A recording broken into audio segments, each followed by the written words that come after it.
দেশের ইতিহাসে সবচেয়ে বড় জানাজা কোনগুলো জানেন কি? অনেকের মনেই প্রশ্ন জাগতে পারে।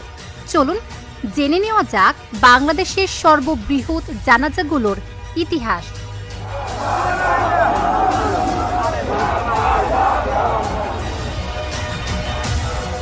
20 ডিসেম্বর 2025 জাতীয় সংসদ ভবনের দক্ষিণ প্লাজা জনসমুদ্রে রূপ নেয়। লাখো মানুষের উপস্থিতিতে অনুষ্ঠিত হয় ইনকিলাব মঞ্চের মুখপাত্র শরীফ ওসমান হাদির জানাজা। দেশের ইতিহাসে এটি সবচেয়ে বড় জানাজাগুলোর একটি। বড় ভাই আবু বকর সিদ্দিকের ইমামতিতে জুলাই গণ অভ্যুত্থানের সম্মুখভাগের এই যোদ্ধা ও ইনকিলাব মঞ্চের আহ্বায়ক হাদির নামাজে জানাজা হয়। দুপুর 2:30টায় জাতীয় সংসদ ভবনের দক্ষিণ প্লাজায় লাখো জনতার অংশগ্রহণে হাদির নামাজে জানাজা শুরু হয়।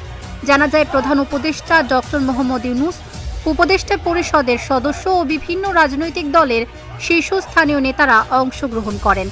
দুপুর 2টায় নির্ধারিত জানাজার অনেক আগে কানায় কানায় পূর্ণ হয়ে যায় দক্ষিণ প্লাজা ও আশেপাশের এলাকা।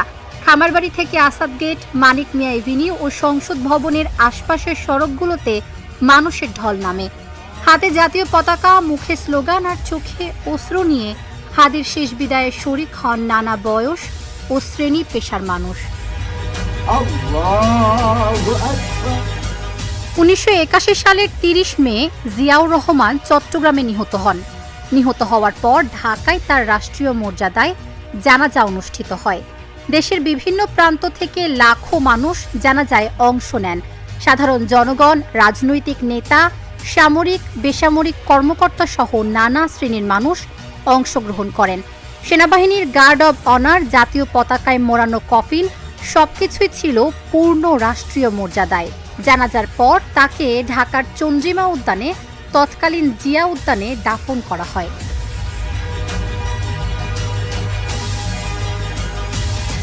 2020 সালের 30 জানুয়ারি দুপুর 2টায় বাংলাদেশ কওমি মাদ্রাসা শিক্ষা বোর্ডের সিনিয়র সহসভাপতি, দেশের প্রখ্যাত আলেম ও শিক্ষাবিদ, কিশোরগঞ্জের ঐতিহাসিক শহীদী মসজিদের খতিব ও জামিয়ার মহাপরিচালক আল্লামা আজহার আলী আনোয়ার শাহর জানাজা ঐতিহাসিক শোলাকিয়া ঈদগাহ মাঠে অনুষ্ঠিত হয়।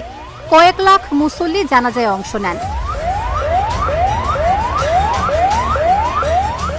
18 সেপ্টেম্বর 2020 বাংলাদেশের ঐতিহ্যবাহী ও প্রাচীন দ্বীনি শিক্ষানিকেতন জামিয়া আহলিয়া দারুল উলুম মুইনুল ইসলাম হাটহাজারী মাদ্রাসার সদ্য বিদায়ী মহাপরিচালক, হেফাজতে ইসলামীর আমির শাইখুল ইসলাম আল্লামা শাহ আহমদ শফির নামাজে জানাজা অনুষ্ঠিত হয়। লাখো ধর্মপ্রাণ মানুষের অংশগ্রহণের মধ্য দিয়ে স্মরণকালের ইতিহাসে সর্ববৃহৎ আকারে হয় এই জানাজা। এতে ইমামতি করেন তার বড় ছেলে মাওলানা মোহাম্মদ ইউসুফ মাদানী। সেদিন দুপুর 2টায় হাটহাজারীতে জানাজার নামাজ অনুষ্ঠিত হয়। এতে দেশের শীর্ষস্থানীয় আলেমরা উপস্থিত ছিলেন। এদিন পুরো হাটহাজারীর সব প্রবেশপথে সব ধরনের যান চলাচল বন্ধ করে দিতে বাধ্য হয় প্রশাসন। জানাজা শেষে হাটহাজারী মাদ্রাসা ক্যাম্পাসের অভ্যন্তরে বায়তুল আতিক জামে মসজিদের সামনের কবরস্থানে আল্লামা শফিকে দাফন করা হয়। যে কোনো পরিস্থিতি এড়াতে পুরো এলাকা জুড়ে বাড়ানো হয় আইন শৃঙ্খলা বাহিনীর তৎপরতা। মোতায়েন করা হয় র্যাব ও পুলিশ বাহিনীর সদস্যদের। 10 প্লাটুন বিজিবি সদস্য হাটহাজারী, পটিয়া, রাঙ্গুনিয়া ও ফটিকছড়িতে পাহারা দেন। এছাড়া 4 উপজেলার দায়িত্ব পালন করেন 7 জন ম্যাজিস্ট্রেট।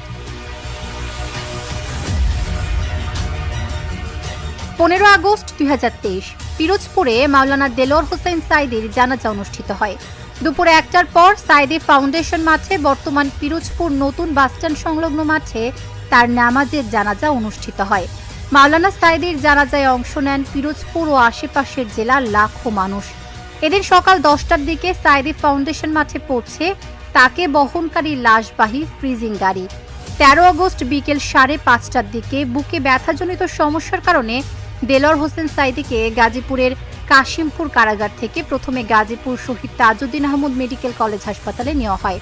পরে রাত 10:40 বঙ্গবন্ধু শেখ মুজিব মেডিকেল বিশ্ববিদ্যালয়ে ভর্তি করা হয় সাইদিকে। 14 আগস্ট রাত 8:40 চিকিৎসাধীন অবস্থায় তিনি মারা যান।